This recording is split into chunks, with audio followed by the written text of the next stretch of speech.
Hello, ladies and gentlemen. My name is Voltaire. Welcome to Close and Personal with Voltaire. I think that's what they called it.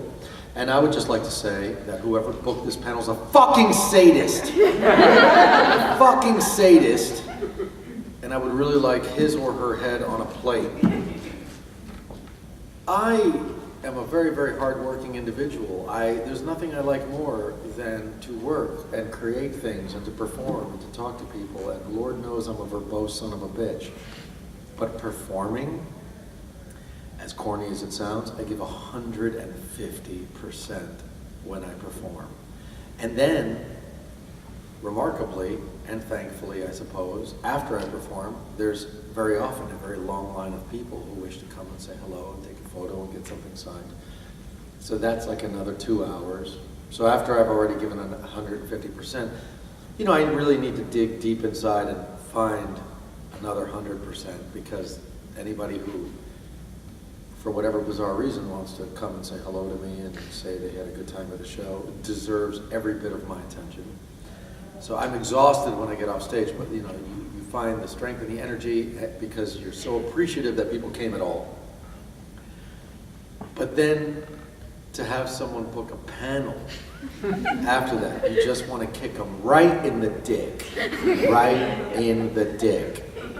I hope you're watching this video later, because I want to kick you right in the dick. Panels don't happen at 1 in the morning. Panels happen at like 6 p.m. In fact, I'd go so far as to say that panels should drum up interest in the show. You have panels at like 4, 5, 6, 7 p.m. and people who maybe are not that familiar with your music stumble in to see what's going on. Oh, this guy's kind of funny, this guy's kind of interesting, he has something to say. Oh, maybe I'll check out his show. You don't have shows to drum up interest in the panel at 1 in the morning that everybody's like too tired and wasted to be at. So, thank you so much for you people coming here, because you were either not wasted or not exhausted, or wasted and exhausted and fucking psychotic. Yes. I'm no longer wasted. I really felt like if I came here, I normally go to a panel with a bottle of rum, and I sit and I drink a bottle of rum and I do a panel. But I'd already had so much to drink and I was already so tired, I thought, I'm gonna get really like acerbic and nasty if I'm like sitting here drinking rum at 1 in the morning, where I really should really be back at the room getting an FJ. Nobody. Okay, so that means something other than a foot job. I don't know. Come up with something. So yeah, so here we are. So the other thing that I must admit annoys the shit out of me is that I think people felt that my panel had to be 21 and up. And that like what I would say on a normal basis would just be so off the chart that it'd have to be like really, really late to ensure that there were no young people. Raise your hand if you were at the show. I mean, how much worse could it be? What could I say that would be so much worse than what I would say or sing at a show? So this panel just could have just as easily been at 3 p.m. when we were all maybe perhaps a little more chipper. But nonetheless, here we are. So I think that the way we should do this is just as a Q&A. And I'm a very verbose individual. If any of you have ever been to a panel of mine before, you know that in a 1 hour panel, there's generally time for 3 questions. Is this a 1 hour panel? Please tell me it's half an hour. Get the fuck out of here. Yeah, it's an hour. Are you rethinking the rum thing? What? I mean, I think we could all use some. Well, you know, I would have brought down a bottle if I thought it was reasonable, but I really didn't think it was reasonable. It's supposed to end at 2 hours. Always reasonable. It's, you know, I don't know that that's entirely true right now. Well, you don't have to drink it. So you can We could bring just it. look at it. You can bring it. If you need So it. it's like going to a titty bar. It's always there. You can just sit and just look. I'll never understand. I don't go to stripper bars, titty bars, whatever you want to call them, all nude bars. It makes no sense to me whatsoever. To It's pay like going your to an owner? all-you-can-eat buffet and not being able to eat. It just, what's that? Unless you're paid to be there. Well, if you're paid to be there, it's a different story, but not paid to be there. So, in fact, the whole thing is so preposterous. It's like, if you're a woman, your job basically is to try to convince men who can't get laid otherwise that you're interested in them so that they will give you dollars. Hustling every day. Dollar. And then from the man's perspective, they go there and they throw dollar bills at women who they think wish to sleep with them someday. The whole thing is so dark to me. It's very depressing. I don't go to those places because they depress me. They really, really do. I'd much rather just have sex with someone. I know it's weird. Okay, so does anyone have a question as a springboard? And we'll take it from there. No, excellent. All right, well, listen, thank you so much. I really appreciate it. I actually have a question. What is your question? By chance, do you ever tour around like Michigan, like go to Marcos or anything? I don't know. How about next week? Is next week good for you? Sure. Okay, because I have a show in Minneapolis. No, wait, that's Minnesota. That's not Michigan. This is Michigan. I'm in Michigan right fucking now. We want you to stay. Oh, well. Dirty and sad. I'll tell you that I didn't realize that you could see Canada from Detroit. That was shocking. I got here and they were like, hey, that's Canada. I was like, no, it isn't. They're like, no, really, that's Canada. I was like, get the fuck out of here. You can see Canada from here? Yep. Oh my God. So, do I tour Michigan? I try to play every major city in America once a year. But there are some places where the scene is not as strong as it is, and when I say the scene, I mean the kinds of promoters who would book me and people like me. Some places the scene is stronger than other places. And once upon a time, I used to play Detroit every year. I used to play at City Club. Or underneath City Club, Labyrinth, as they called it. It flooded. I heard that. So I used to play there every year. There was, promoters in Detroit that put on sort of goth shows, and people like myself and Crew Shadows and Bella Morte and bands like that. They'd all come through once a year. But I stopped receiving booking requests from Detroit a few years ago. It just stopped happening. And then, I would try to book shows and I couldn't find anybody who was interested. And so I didn't play Detroit for many years, and it wasn't until I called my friend Melora from Rasputina, and we were working on a soundtrack together for a short film that I'd made. And I said to her, if you ever want someone to open for you, go on tour with you as an opening act, I'd love to do it. And she said, get out of here. Your name comes up all the time, but we always look at each other and go, he'd never do that. Because I've never gone out as an opening act. But subsequently, what happens when you never go out as an opening act is like you kind of hit a glass ceiling, There's like only so many people that are into what you do and are going to come out to the show. And I thought it would be really smart to go out with a band that was bigger than I was, but very similar, and play for their audience. And she was like, oh my God, no, that'd be great if you want to come do it. And I said, yeah, absolutely. And so this was like 2 or 3 years ago. And I said, okay, great. She's like, you realize there's no money. Like, it's not like you're going out and headlining and you're going to get paid real money. Like, you're the opening act. You're going to eat shit, basically. Like, you're going to get paid maybe, on like a good night, you'll get paid a couple $100. And I said, no, I really want to do it. And also, by the way, not a lot of people know this, but I only started making music. I mean, my musical career really sort of got launched because I was inspired by a band called Rasputina.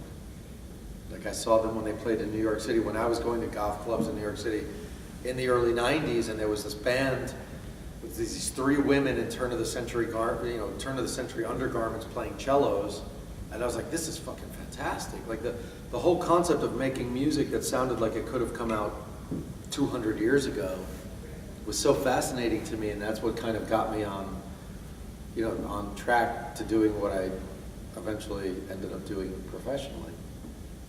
So, her band means a lot to me. And so I said, yeah, no, I don't care, $200 a night, whatever, I'll do it. I just want to go out, I want to play for your audience and play with you guys. And so I said to her, the best part of this deal is that it's just me and a guitar.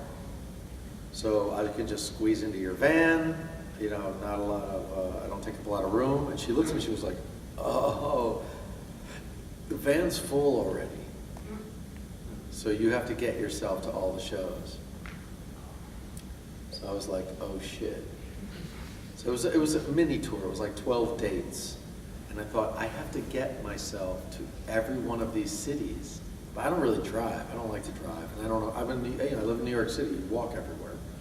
So I don't have a car, I don't really drive. I thought, how the fuck am I gonna get to these cities? So I booked a flight from city to city.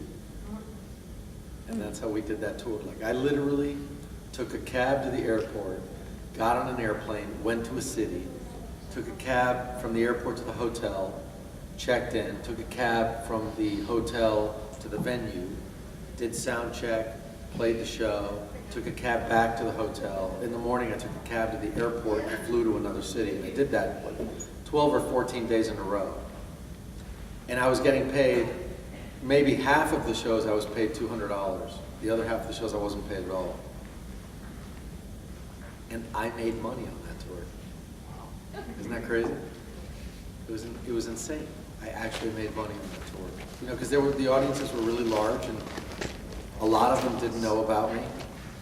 And those who did know about me had never been in a room with me where I had CDs for sale. And so, merch was so good on those shows that despite buying 12 plane tickets and taking something like 48 taxis, I actually came home making money on that tour.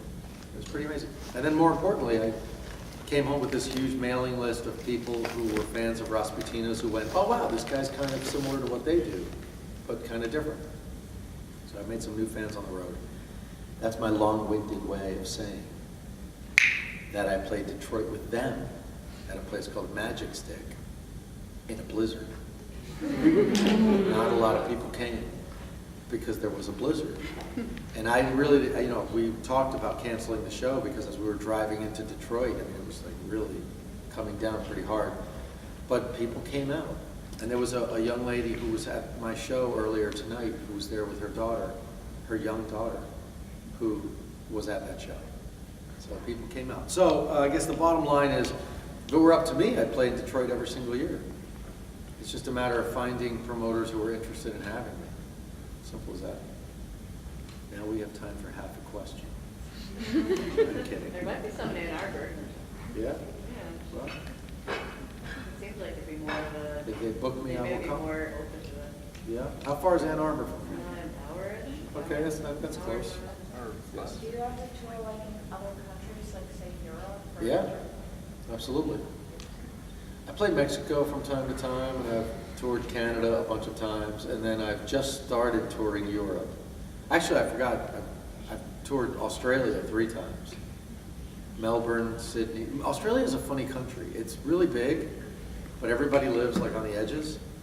Like nobody lives in the interior really. So it's this like huge country where the population is really kind of only on the coasts. So there's not a lot of places to play, for a place that's so big. You go and you play Sydney, Brisbane, Melbourne, Perth, maybe Adelaide, and then maybe you go over to New Zealand and play Auckland and Wellington. That's about it. But yeah, I've played Australia 3 times, and I played the UK a whole bunch of times. But I just started playing European countries really last year. I did a little European tour. It was like 3 cities in Germany and a bunch of cities in the UK, and I played at Vienna. And Vienna was my favorite city on that tour because everybody there was from a different country. It was like, I guess, the most central city in Europe that I played. So people who people who were from countries in which I wasn't playing all went to the Vienna show. And so it was a Monday night in Vienna. And I run my own, web store. So I literally, like, on a weekly basis, I'm sitting in my office packing orders. Like, a key pendant to somebody in Perth, Australia, bisexual t-shirt to somebody in London, and so on and so forth. And I get orders all the time. Most of my orders are probably from England. And then probably second place is America. And then some in Mexico, some in Canada. I get a lot of orders from Norway. I get a lot of orders from Sweden. Very, very few orders from Italy. Once in a great while, an order from France. Almost never Spain. Oh, and Germany, from time to time, I get orders from Germany, but never from Austria. Never had an order from Austria. So I'm on tour in Europe, and I have this show in Vienna on a Monday night. It's like a Monday night show anywhere is bound to be awful. I thought, this is going to be terrible. And so, what are you going to do? You got to go and play the show. So I show up at the club, I do sound check, and then after sound check, I went up to the dressing room and I changed. And the opening act and I hung out. We had a couple of beers and we talked for a little while. And I went downstairs and they opened doors and the place packed out, just packed. And now granted, it wasn't a huge place. Just fucking open it up already. Just open it up already. Come on. You're driving me crazy. Just Now you have fucking to open give your him some. chips. Is it opened? Okay. So I'm trying to do it really, really slowly so it doesn't make noise. I'm like a cat listening to a mouse eating a piece of the wall in the corner.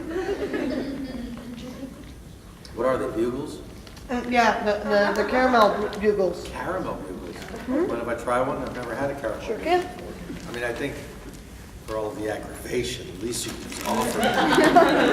I told you to, Michelle. I told you to offer him one. Hey, those are interesting. Yeah, The coffee something. it's my new favorite Oh my God, snack. you know what they taste like?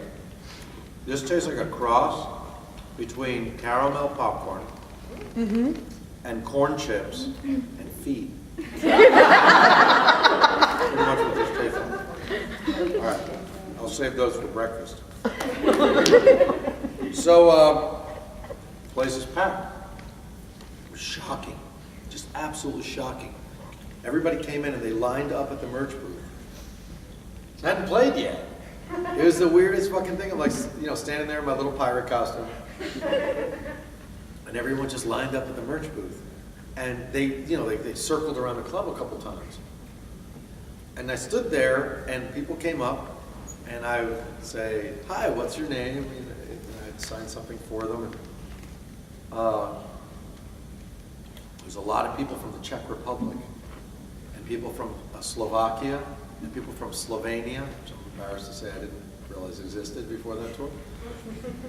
And there were people from Albania. It was like, and Poland.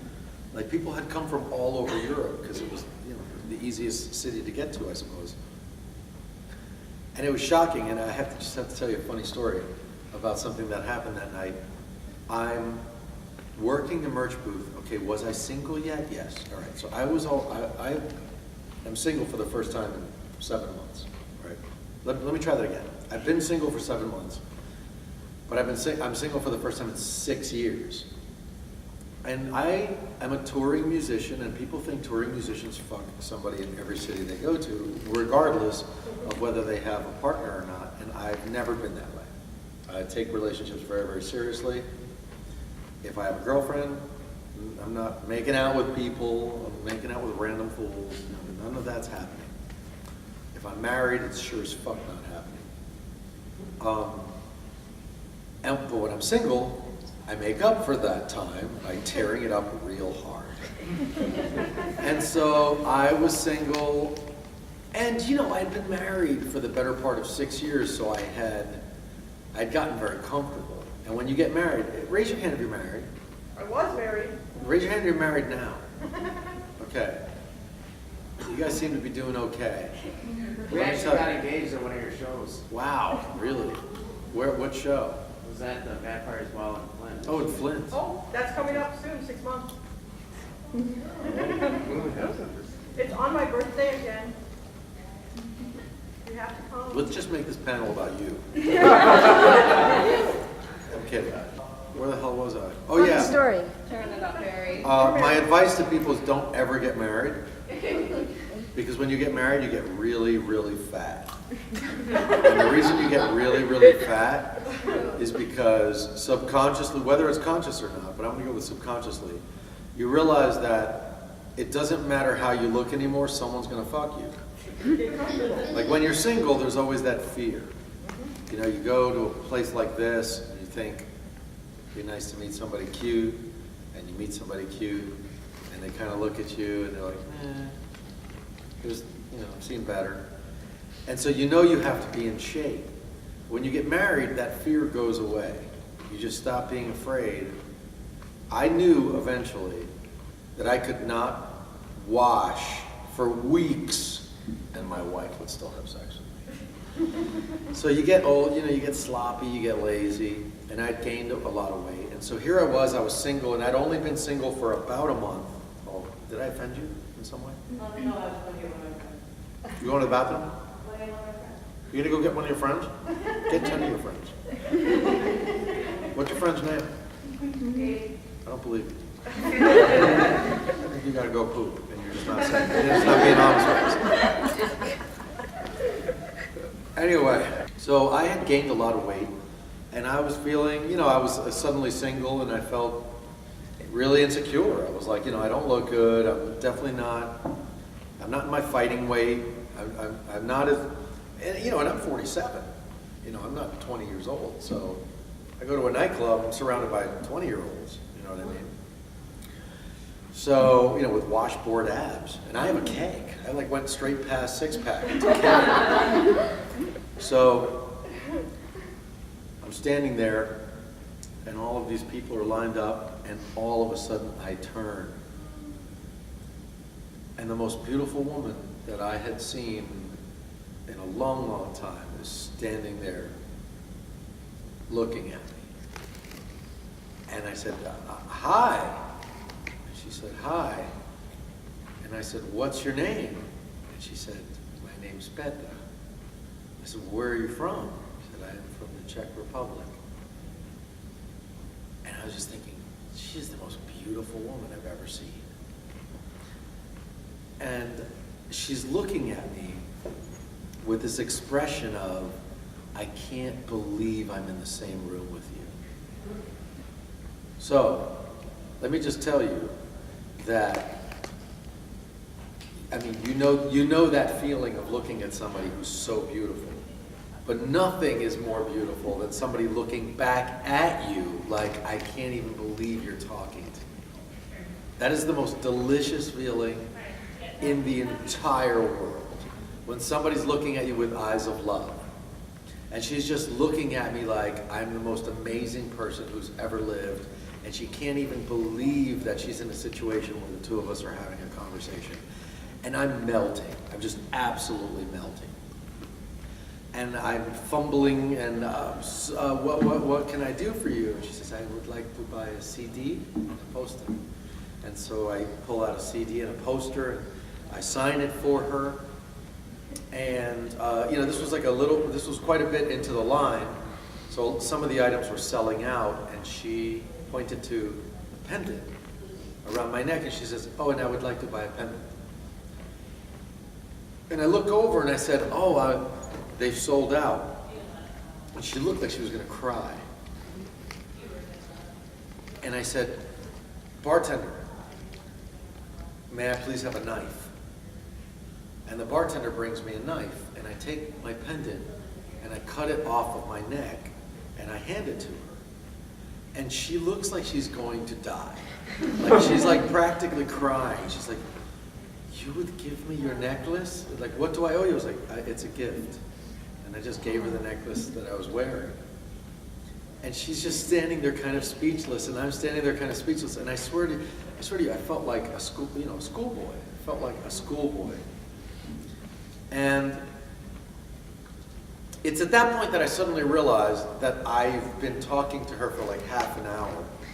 And there's this huge line of people glaring at me. And I said, I really should, I should get to everyone else. And she's like, of course. And I said, I hope you enjoy the show. And she says, I know I will. And she walks off. I'm just like, oh my God, I'm gonna fucking die. I'm gonna fucking die. And I turned, and there's this guy sort of looking at me. I was like, sorry, there was like a language barrier. He didn't really speak English. I don't speak Czech. He was like, yeah, well, all right, whatever. And so I get, through the line, and it's time to perform. And I get up on stage, and I do my show. And I look in the audience, and she's standing there with her girlfriend, with her arms crossed, looking at me with this blank expression. I mean, she looked, wow, that's bright. She looked like this.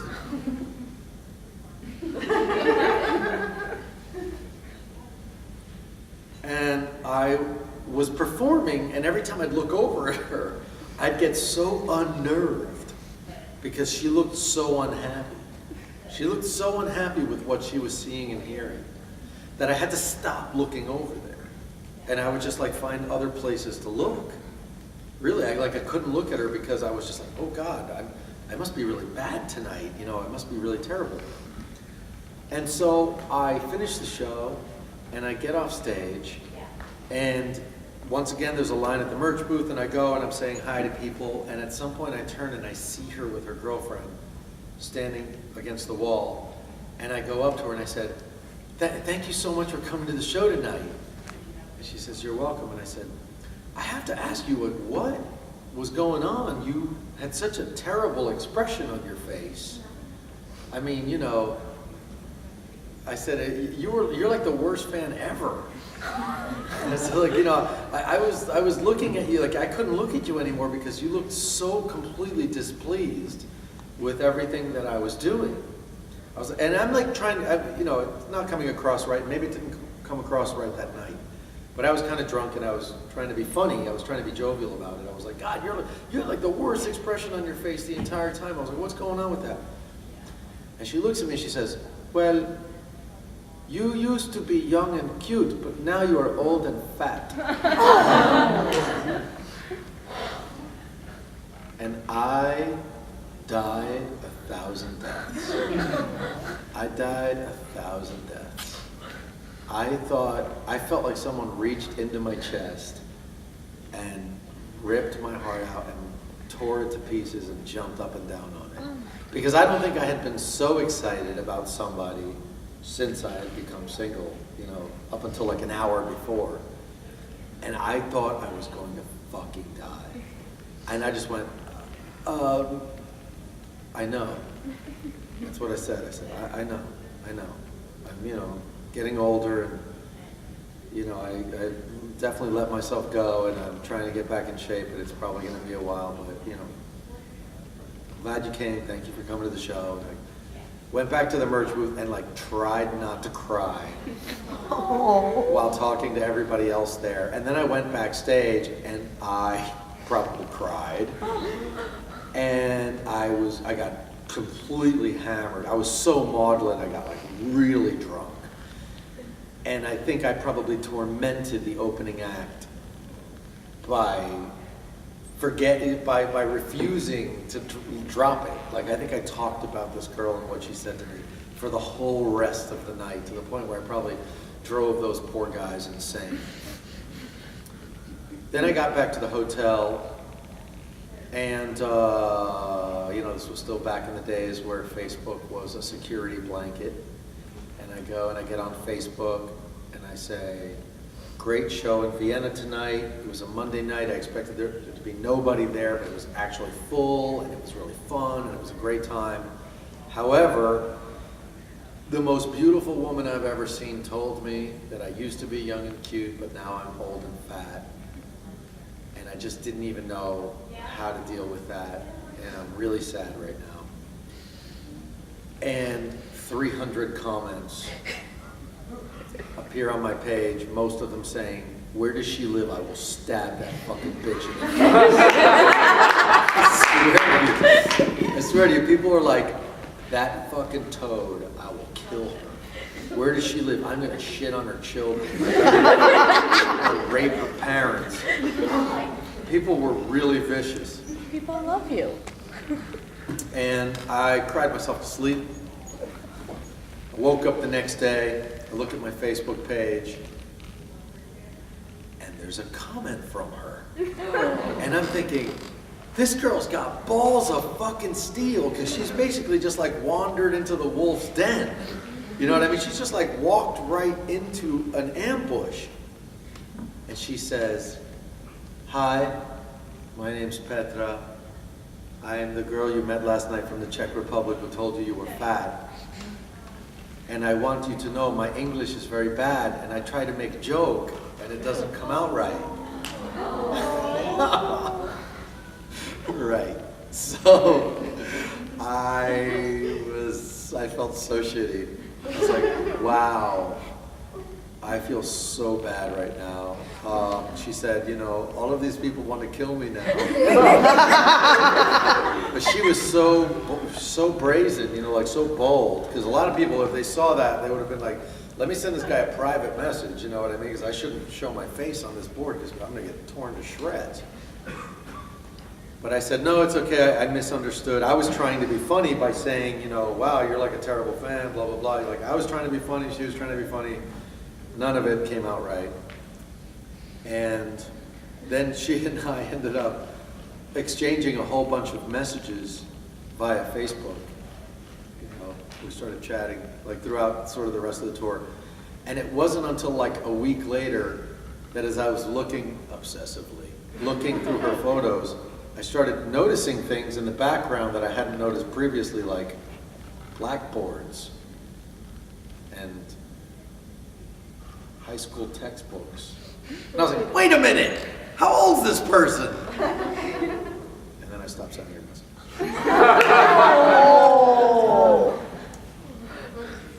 I didn't want Child Protective Services, Czech Republic, giving me a call. Well, the truth be told, the age of consent in Czech Republic is probably 12.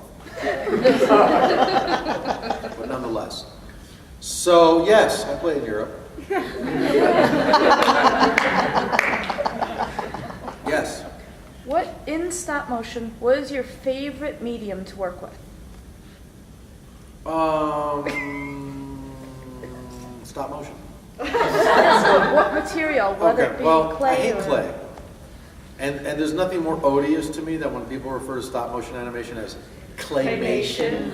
Because first of all, if you're going, first of all, 99% of the time, there's no clay being used. Like if you go see Nightmare Before Christmas, there's no clay being used in Nightmare Before Christmas. All the models are made of foam rubber. Yep.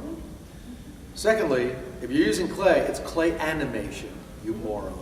You know, but people use the term claymation because in the 80s, the guy who made the California Raisins, this gentleman by the name of Will Vinton, who was a master of clay animation, coined the term claymation. TM. Literally, he trademarked it. And it caught on. And it became very, very popular. And subsequently, people started just thinking anything that involved stop motion animation was claymation. So I personally cannot do clay animation because it is an entirely different. Is that a sea monkey? What is that? You're the prettiest sea monkey ever.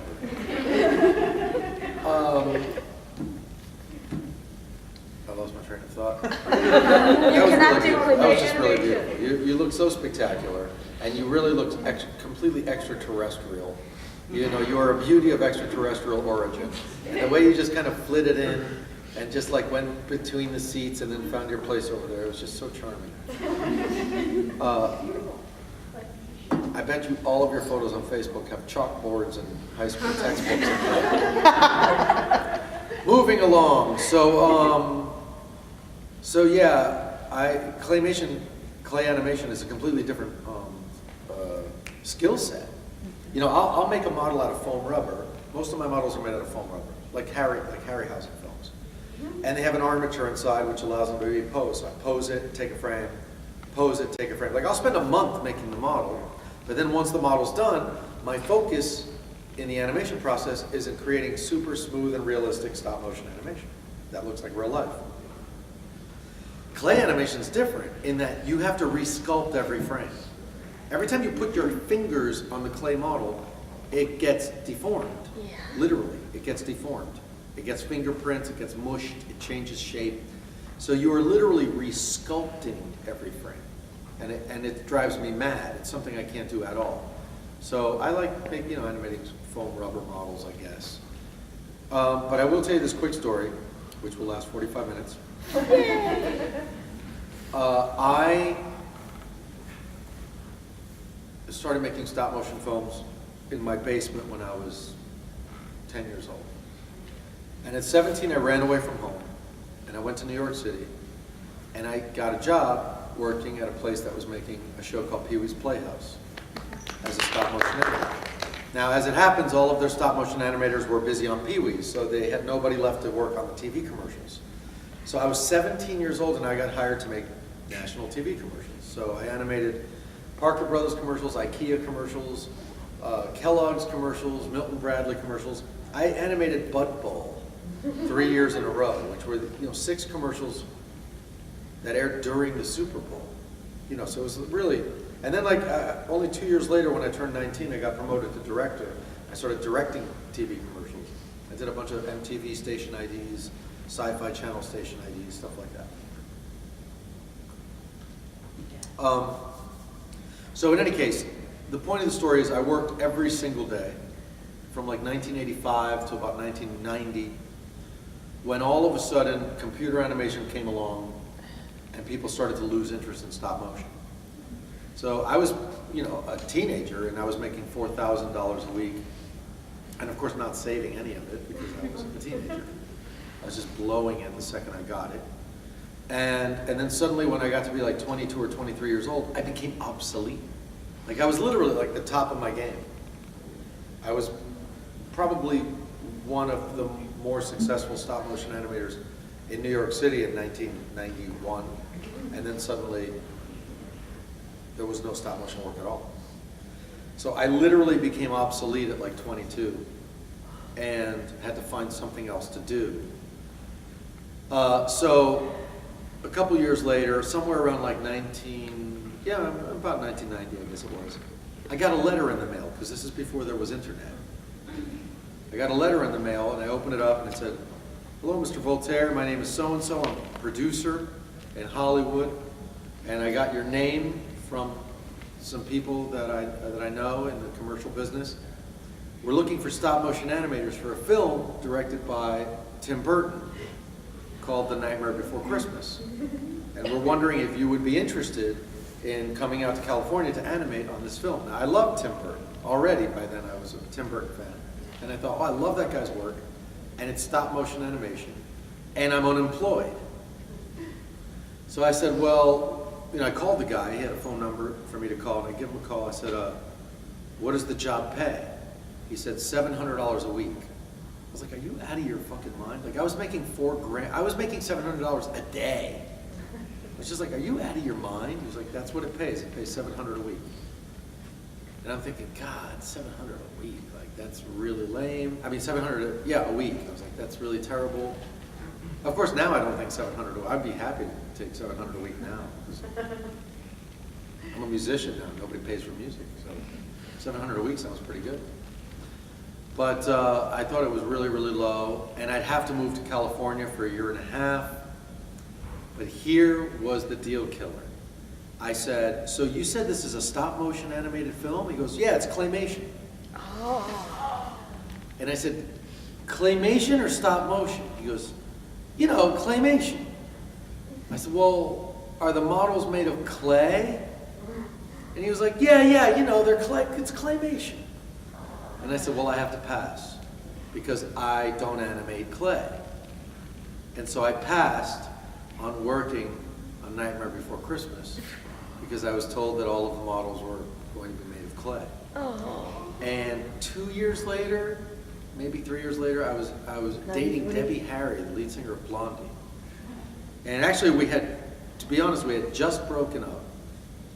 And she gave me a call and she said, there's this movie that just came out called Nightmare Before Christmas, and it's all stop motion animation. And I thought of you, since you're a stop motion animator, I was wondering if you wanted to go see it together. And I said, yeah, sure. And we went, we saw this movie, we saw it together. And I was sitting in the audience like, motherfucker. There's no fucking clay anywhere in that movie. I was so pissed. I was watching this movie, I was thinking, this is so beautiful, but I want to choke someone really bad. But the moral, I mean, the bright side of the story, the happy ending here, is that it was good that I didn't go work on that film.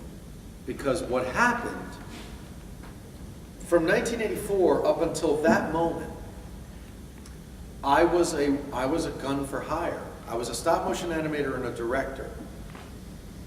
No matter how many millions of people saw the stuff that I worked on, there's no credits in commercials. Nobody goes, oh man, you know whose commercials I really love? I love that director who makes these commercials. Like, nobody knows who directs commercials. So I had established all of this equity in the industry as somebody who knew what he was doing with animation and directing, but nobody knew my name. And if I had gone and worked on Nightmare Before Christmas, I would have spent 2 years in California working on that as a cog in the machine. Nobody would have been like, oh yeah, Voltaire's animation on Nightmare Before Christmas is exquisite. You know what I mean? Like, I just would have been on the assembly line, and that wouldn't have done anything for me, unless I wanted to become, I don't know, continued being a stop motion animator. But the magical thing that happened during that time period when I wasn't working on Nightmare Before Christmas was that I was starving to death. I literally couldn't get a job because there was no stop motion animation work in New York City anymore. And I was making no money and I couldn't pay my rent. I had budgeted myself, so I was eating a slice of pizza and drinking a cup of coffee a day. That was my entire intake of food for like a year. One slice of pizza and a cup of coffee. And let me tell you something. I looked great. You look great all the time. Oh, go on. No, really, go on. Tell me more about my eyes. I couldn't pay my rent. I had my landlords were these two Hasidic Jews, Jack and Elliot. And I used to pay my rent by going down to their office and giving them the rent. And the work dried up and I didn't have any money and I couldn't pay my rent and I didn't go to pay the rent one month. And then I didn't go to pay my rent the next month. And then I didn't go to pay my rent the third month. And after 3 months, I came home one day and there was a note on my door. And it said, Voltaire, it's Jack and Ellie. We're worried about you. We haven't heard from you. We just want to make sure you're okay. Just please let us know you're okay. So I called them up and I said, hey, it's me. He goes, are you all right? Is everything okay? I said, yes, everything's okay. He goes, you haven't paid rent in 3 months. What's going on? I said, I've been out of work. I haven't been able to find work as a stop motion animator. And he goes, okay, well, keep looking, and once you find a job, you can start paying your rent again. And I'm pretty sure that would never happen in New York City now. But they just let me slide. And I didn't pay rent for another 3 months. I didn't pay rent for 6 months. And then I finally found a job, you know, like some stray commercial that I managed to land. And I went and I paid my rent that month. And I turned around to walk out and he was like, whoa, whoa, whoa, hold on a second, you owe us 6 months of rent, so. And I thought, there's no way that I'm gonna be able to pay these guys back right away. He said, just pay whatever you can, whenever you can. It could be, maybe you pay an extra month's rent, maybe you pay an extra $5. Just pay a little extra every time. And I paid a little extra every time, and over the course of a year, I paid back that 6 months rent. But you know, landlords like that in New York City, I don't think they exist anymore. Anyway, the point of the story that I was getting at, which I got very sidetracked by, is that over that period of time, I couldn't find work as a stop motion animator. And I'd wanted to make all these animated films. I'd wanted to make one particular animated film called Chichan, about a half Japanese girl living in Manhattan in the 31st century. It's kind of like a dark Cinderella story. But you know, I knew at that point that I was never going to find the $180 million to make this feature film. And I got this idea that instead of making an animated version of it, I could draw her on a piece of paper, and I could put bubbles over her head and write in the bubbles what she was saying. And so I started working on what eventually became the Chichan comic book series. And you know, I spent probably a year drawing the first issue, and it got published, and they commissioned me to do 6 more of them or 5 more of them. And that led to the Oh My Goth comic book series, and that led to the Deddy comic book series. And around the same time, because I was unemployed and really had nothing to do, I learned to play the acoustic guitar. And on a dare, I went and played a show somewhere, and it went very well, and I was booked to do another show and another show. And the point of the story is that during those years when I would have been working on Nightmare Before Christmas as a hired hand, instead, I created things that had my name on them. And I wouldn't be sitting here today if I didn't spend a few years starving to death and simultaneously creating things that my name was on, you know, which sort of established me as somebody who made things, you know, as an artist, basically. So, while I would have loved to have worked on Nightmare Before Christmas, and while I would have loved to have met Tim Burton, and things worked out okay. Next question. Yes. Okay. What made you come to play at such a small and new venue like here? And also, just a side question, can you speak Spanish? Claro que sí, cómo no. ¿Eres hispana? Sí. ¿De I dónde? don't speak Spanish though. You don't speak Spanish, okay. Where are you from? From Puerto Rico. Rico. What would make me come to such a tiny, crappy little convention? Is that your question? That's my. I'm getting to that. Consulting the staff. Yeah, no, this is amazing. This is fantastic. It's a first-year con, but let me tell you that even for a first-year con, it's like 10 times the size of some other conventions in the country that are not on the first year. Like, this is really this. The venue is unbelievable. I mean, I feel like a complete jerk because tomorrow I'm supposed to do a stop-motion panel, which isn't happening because at the last minute the file that I had for the video was corrupt, and I had already left New York. There was no way to replace it. And so I was like, well, big deal. I won't do my stop-motion panel. I'll do like a Q&A instead. And then I go to do my performance at 9 p.m. and I walk in and there's like jumbotrons. I was like, oh, God. It would have been so fucking cool to do that stop-motion panel with those giant screens. So this may be a first-year con, but it is in an incredible space, and there's a lot of people here, and people are very passionate about being here. You can see there's a lot of people in costume. So to answer your question, because they paid me. Yes. Actually, we have, as of this morning, we almost had 2,000 people, so I think we've overreached that on staff. Okay. So, Yeah, 2,000 people is quite a lot of people. I know it's 3 months late, but I have a birthday present for you. Okay. That's not a Can I bring it question. to you? Can you give it to me after? Okay. I can use after. Is it your virginity by any chance? I lost that when I was 18. So last semester? No,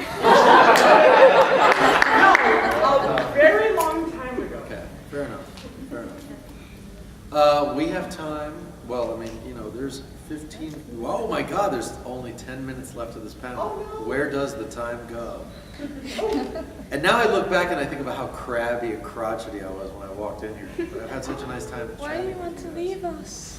Yes, yes. Yeah, we're not staying till 2:30. This shit's ending at 2. Yes. I mentioned at the concert before, yeah, I think it was during about going to Disney, about playing the villain music, whatever became of that, and you actually do with it. I got an email from Disney a couple years ago, and it originates from my very, very dear friend, Mr. Maxwell Adams. who created the show Grim Adventures of Billy and Mandy. And, you know, you guys probably know I did a couple of songs for that show. I met him in LA. He was a fan. He came to a show that I was doing. He walked up to me and he said, I really like your music and I have a show on Cartoon Network and I want to hire you to write a song for it. And I thought he was full of shit because I was in LA and his mouth was moving.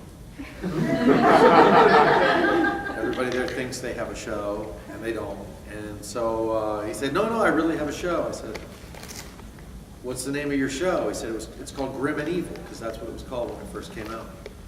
And I said, well, look, man, I already have a song called When You're Evil, just use that. He's like, no, I want you to make a song just for the show. And I said, all right, well, what channel's your show on? He said, Cartoon Network. I said, all right, I'll check it out when I go home. He's like, well, it's not on yet. I was like, it's because it doesn't fucking exist. And I gave him my email address. I was like, if you're serious, just get in touch with me. The long and the short of it is, a week later, I get a box in the mail from Cartoon Network. And just to show you how long ago this was, it was VHS tapes. VHS tapes of the first 4 episodes. I was like, son of a bitch. That guy was telling the truth. And so we end up talking, and I end up writing the song Brains, and they animated the show to the song Brains. So anyway, so then a couple years later, he came back and asked me if I'd do the opening title track for their movie Big Boogie Adventure. So years later, you know, so he and I become very good friends. In fact, he had his new project is called Dead Meat, and it's a self-produced thing that he's doing. He funded it through Kickstarter, and it's live actors and animation and puppets. And I'm told that I play myself, and I'm playing a song in a bar, and I'm murdered by puppets. That's what I'm doing. No spoilers, but I'm murdered by puppets. And I'm not sure when that's happening. But in any case, so we've stayed friends, and he was working at Disney for a while. And I guess he's just such an awesome guy that he like kind of talked me up to the people at Disney. And I got this email one day, and it was like, hey, do you want to come to Disney and talk about doing stuff with us? I was like, yes. So as it happens, I had a show literally that week, so in LA. So I was like, well, how's Friday? I said, yeah, Friday's good. And I went in and, you know, we talked, and I think I pretty much blew it. I'm pretty sure I blew it because I probably said all the wrong things. Like, fuck you and your mouse. No, I'm kidding, I didn't say that. But I was asked, you know, what do you want, what would you like to do here? And I was like, well, let's start with what I don't want to do. I don't want to move to LA, and I don't want to sit in a cubicle. And I'm pretty certain that to work at Disney, you have to move to LA, and you have to sit in a cubicle. So they asked me, well, what do you want to do? And I said, well, you know, I do have ideas from time to time. I'd love to be able to pitch them to you. And they said, yeah, absolutely. You're welcome to do that. And I said, and what I do best really is write villain songs. It's really what I do best. It's like, you have lots of TV shows, and if you ever need a song for a villain, give me a call. But they haven't. And I wish they would. Disney, call me. I'm so lonely. But yeah, I think that's what I do best, is write songs about bad people. That was your question, wasn't it? Yeah, just one thing about the Disney thing. Yeah, that was it, nothing. Have you ever considered doing music for video games? I will do music for anything that seems interesting and fun and pays. Yes, Pam. So yes. Ow, I'm having a brain tumor. Can I suddenly start having a brain tumor?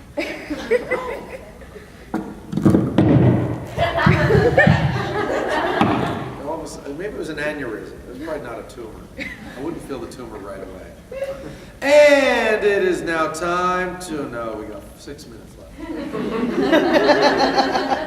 Anyone else?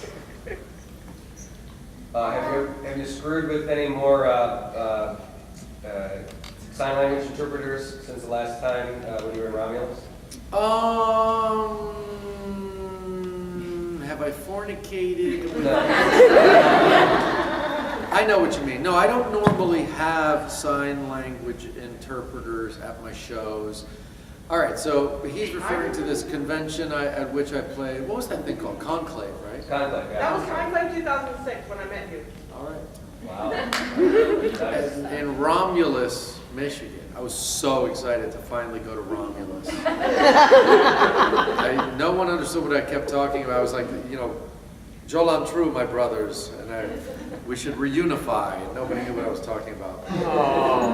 But yeah, they had a sign language interpreter, which sometimes they have at Dragon Con too, which is a woman who stands like at the foot of the stage doing sign language to interpret what's being said on stage, which I reckon works well when you have a panel, but when I'm singing and they have a sign language interpreter and I'm singing, I was alone and I needed a date, I was taking a walk past a cemetery gate when I saw a sign that said for a good time, take a left down to Tucson number 8. Like, how can you interpret that? You know what I mean? Like, there's so many words, they're so fast. But I realized at some point that because there's plenty of obscenities in my songs, I should be watching her to learn the signs for like anal sex and things like that. You know, like if I were to meet a really cute deaf girl and I want to express to her that I was interested in perhaps having anal sex. And so I was just fucking with her. I fucked with her pretty hard. Yeah, it doesn't normally happen. I don't normally happen. She handled it pretty well until the end of the Sexy Day to Tango, and then she fell over. That's gotta be all. I mean, you know, really, Spangler wrench? What?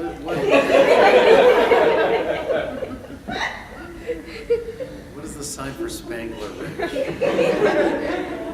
Yes. Okay, what's I mean, what is that? And what is the sign for what do you call it? Felicia? No. Jeffrey's Felicia, too. Jeffrey's too. No.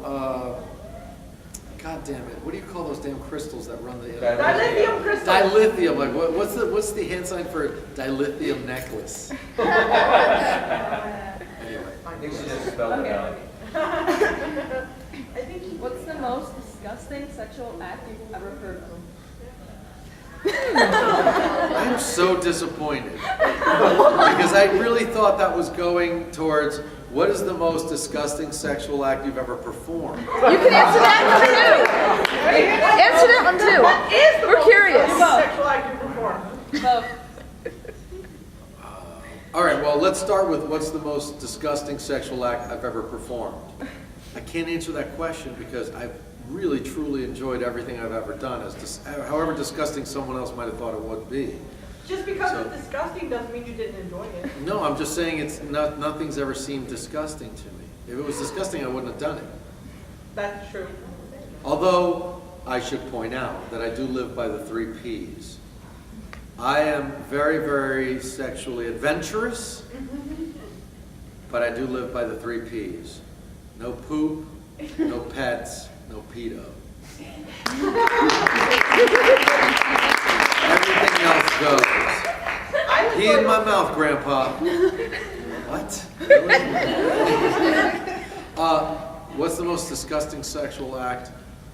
Well, I mean, you know, eating someone's poo, I don't get that at all. I just recently heard a story from a friend. She said that she went on an OkCupid date. She met this guy and he was very nice, very mild-mannered, very sweet guy. And they were having dinner at his house. And ironically, they're sitting there like having dinner on his glass coffee table. And it was their second date. He goes, I'm really going out on a limb telling you this. I feel really, it's really scary to do this, but there's something that I'm really into, and it's really important to me that my partner know this right away, because it's kind of, you know, if it's a deal breaker, it's a deal breaker. But how do you feel about poop? And she's like, what do you mean, how do I feel about poop? It's like, I like to be pooped on. Like, would you be weirded out if I laid down under this glass coffee table and you pooped on the coffee table? Oh. And And she said she felt so badly because she really wanted to be like, yo man, you know, whatever you're into is totally cool with me. You're a nice guy. I really like you. I respect you. But she said, I'm sorry, I gotta go. Deal breaker, I gotta go. So, I don't know. Felching is out there, pretty out there. Like ejaculating into someone's rectum and then sucking it out. That's pretty out there. You've never done it. Yeah, whatever. No, I'm the That's You guys hurt what from space this. docking is. It's when two men put their penises together and one pulls his foreskin over the other guy's dick. It's space docking. It's not that weird. You know what a hot Carl is? Shit into a tube sock and beat somebody with it. That's messy. But my favorite is probably the Alaskan pipeline. It's when you crap into a condom and you freeze it and then you fuck someone with it later. That's disgusting. I can say this because it's 2 in the fucking morning. I guess that's what they were. Apparently past my bedtime. That's what you were expecting from me in the first place. And it is now 2 a.m. This panel is now over. Thank you very much for coming.